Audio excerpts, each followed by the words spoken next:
Il-Ministeru għall-Anzjani u l-Anzjanità Attiva għaddej ħidma kontinwa biex sal-aħħar ta' Marzu id-djar tal-Anzjani kollha tal-Gvern ikunu attrezzati bis-servizz tal-wi-fi. Is-servizz se jkun fil-Kmamar kollha biex l-Anzjani jkunu jistgħu jużaw l-internet fil-privatezza u fil-kumdità ta' kamarthom.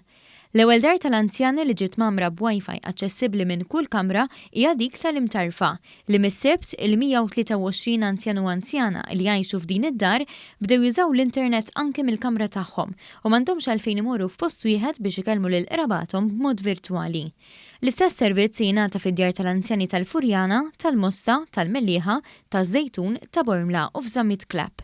Il-Kap Eżekuttiv tal-Anzjanità Attiva Renzo De Gabriele qal li dan l-investiment kien importanti immens, speċjalment matul il-pandemija meta ħafna anzjani ħassewhom weħidhom u rikurew għat-teknoloġija biex iżommu kuntatt mal-qraba tagħhom. Aħna l-iskop tagħna fil-fatt huwa mhux li l-anzjan il-kelma li tintuża kera li jissakkar ġo dar tal-anzjani imma li jkun ikkurat ġo dar tal-anzjani li jibqa' f'kuntatt mal-oħrajn.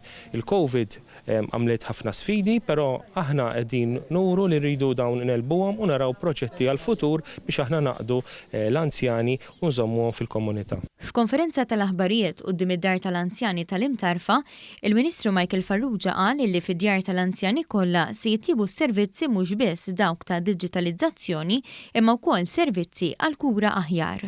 Dan huwa parti żgħira mill-bidliet kollha illi fix-xhur li ġejjin se nkunu qegħdin nagħmlu.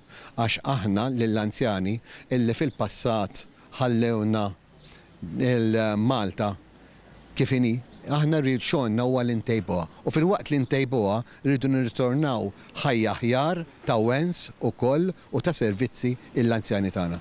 Fl-Imtarfa wkoll qed issir ħidma biex tinħoloq faċilità għal kura tad-dimensja.